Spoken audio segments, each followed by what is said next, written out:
live on your tablet, phone, and the KUTV app. This is 2 News Live.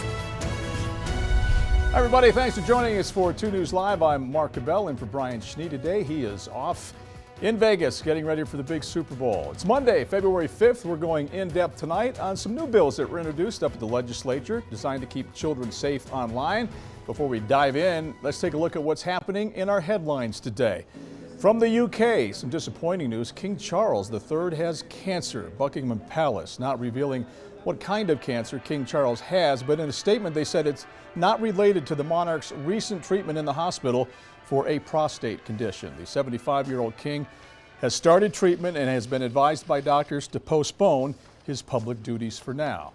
Salt Lake City police say they saw a historic reduction in crime last year. Chief Mike Brown making that announcement today, saying crime was at a 15-year low in 2023, thanks to the department's officers, the detectives, and professional staff with the city.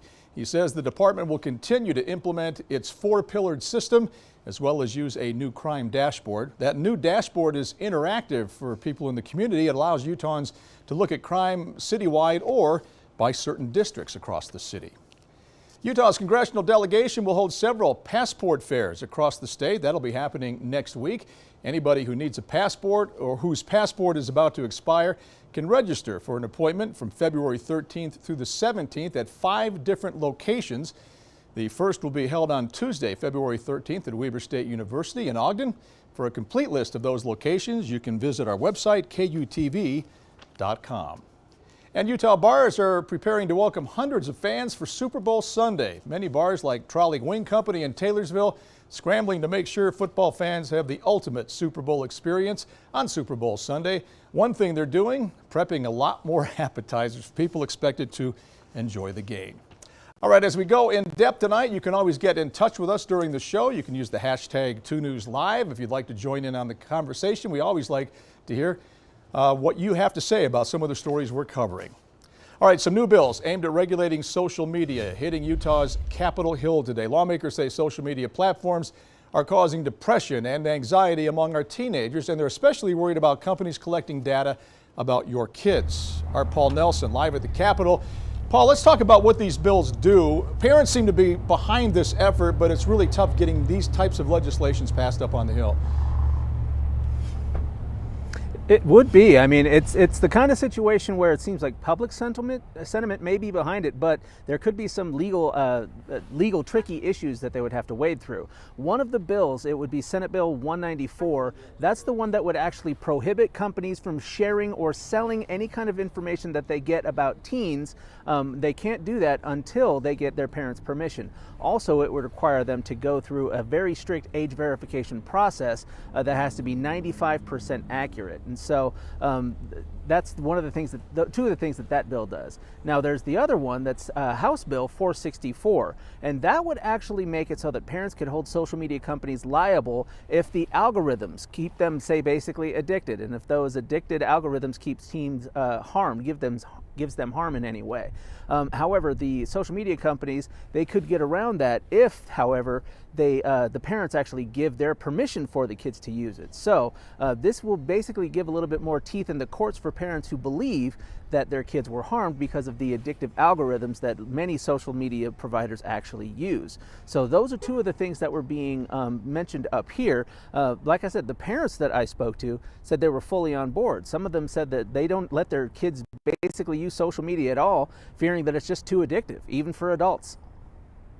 Yeah, Paul, they say our teen suicide rate is one of the highest in the country. A lot of parents blame the influence of big tech on their teenagers. They try to regulate what their teenagers watch, but that's pretty difficult for most of them. What do you think is going to happen? Because big tech, they're the biggest, most profitable companies in America. They take in billions and billions of dollars, and they lobby in Washington, and they lobby in states to try to keep these laws from going on the books because they're about the profits. Yep.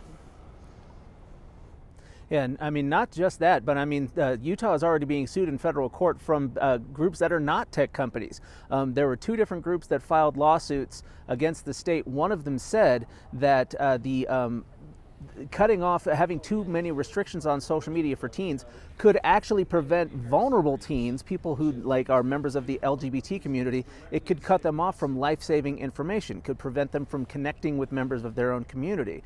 And there are others that say that if you are to stick with this very strict age verification process, then everybody would have to give very personal information about themselves before they sign up for any kind of account on any social media. So Utah's already facing some challenges on the laws that were passed last year.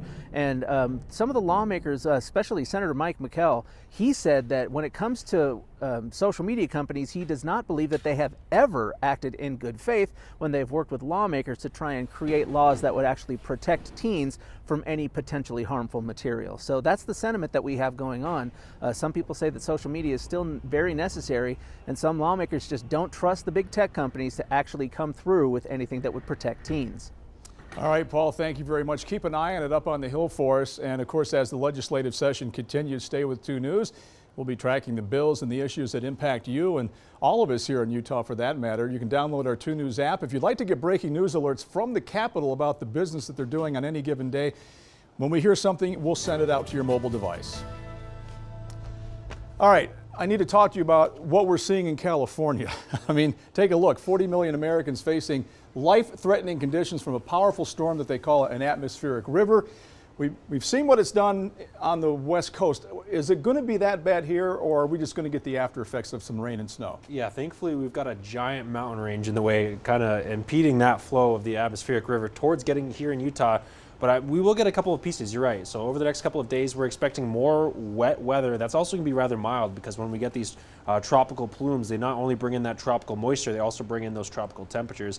But check out some of these rain totals from today. I mean, 7 inches in Los Angeles. These are 24-hour totals, Mark. So from yesterday afternoon, 7 inches of rain. That's just enough to cover the top of your boots. 4 inches in San Bernardino, as well as Catalina Island. Pasadena also getting in at around 3¼ of an inch. And this is, we're talking about multiple months worth of rainfall falling here over a course of 24 hours. Yeah, and the ground can't hold all that moisture. That's why we have mudslides, and we see homes that drift down muddy banks, and we also see a lot of street flooding and low-lying flooding. I mean, they're at sea level down there in Los Angeles. Exactly, so. yeah, and we won't be seeing quite those impacts here in Utah. If we want to go ahead and get to that forecast, though, where we will be seeing most of the impacts is up in the mountains, and that's where we're currently seeing most of our impacts.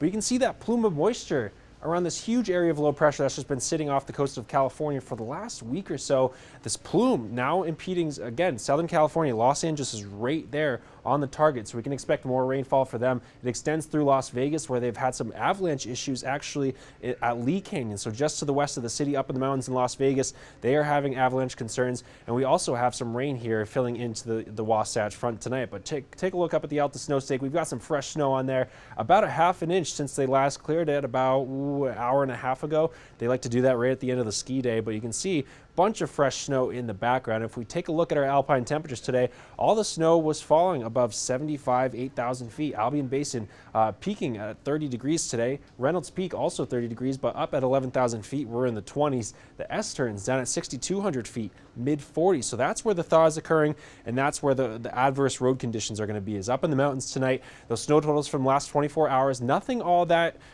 incredible, but it is good. Every little inch that we can get here in northern Utah counts. 8 inches at Alta, 5 at Snow Basin, Solitude and Snowbird picking up 4, as well as Daniels Summit on US 40, 3 inches at Sundance, and 3 inches up in far northern Utah at Beaver Mountain as well in the last 24 hours. And that brings our season to date snowfall up at Alta to 328. So we're a little bit above normal, nowhere near where we were this time last season. Of course, a record-breaking season. It's hard to compete with that, but it does bode well for our snowpack. You can see a lot of these numbers, especially across southeastern southern Utah, have started to tick up over the last couple of days. Most places now nearing or above 100% as far as our snow water equivalent goes, but we're still struggling just a little bit down there in southwestern Utah, hanging out at the 80s. But across the west, we are doing the best. The Four Corners have increased their snowpack over the last couple of days, but we're still struggling, you can see, along the west coast, where the snow is coming in at a high elevation, a little bit too high than what we should to actually really be building a very wide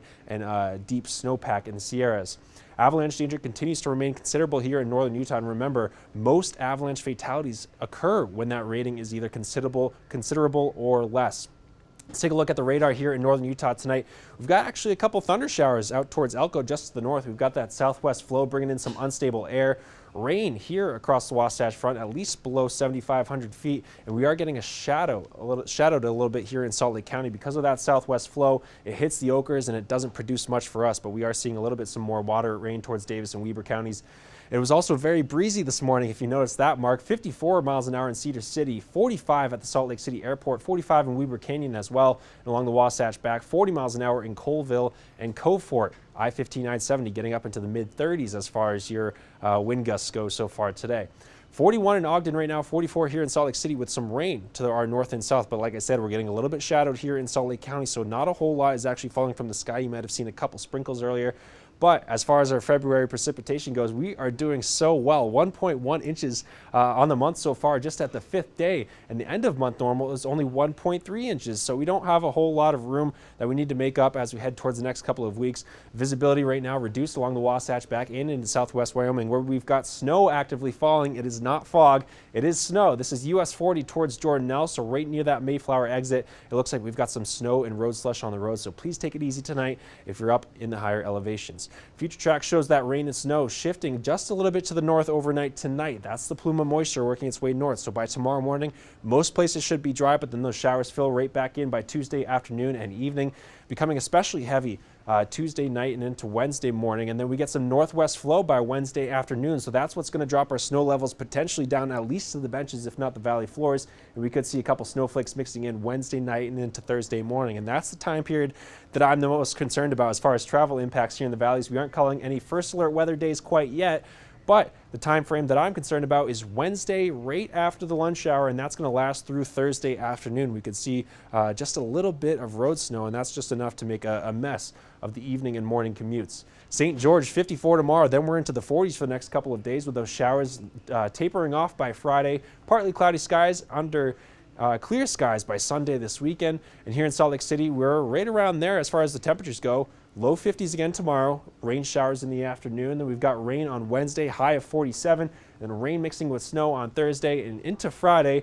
And then we've got a beautiful weekend, but it is going to be a little bit cool, a couple degrees cooler than normal, but really not that bad, especially once we get past Friday. It looks like we're going to have a great start to the next week here, Mark, over the next 7 days. Chance of snow Thursday and Friday. Any accumulation in the valley? It looks like it's going to be rather minimal. So we're thinking 1 to 4 right now, but just as the forecast changes, we will be forecasting a little bit of a different number here over the next couple of days. Keep an eye on it. National Weather Person's Day today. Congratulations. Thank you, Mark. Your gift will be coming later on today. All right. All right, Trent, thank you very much. And remember, download our 2 News weather app.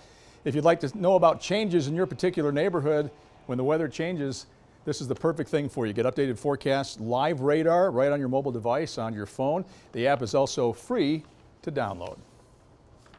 Hey, NASA's scheduled to launch its newest mission tomorrow morning. You might be able to see it if you live on the East Coast. NASA's scientists studying how our oceans and atmosphere interact in changing climates. They call it PACE, P-A-C-E. It stands for Plankton, Aerosol, Cloud, Ocean Ecosystem. Expected to launch 1:33 a.m. from Cape Canaveral, Florida, weather permitting. Once in orbit, above the Earth, PACE will examine the impact of microscopic life in water and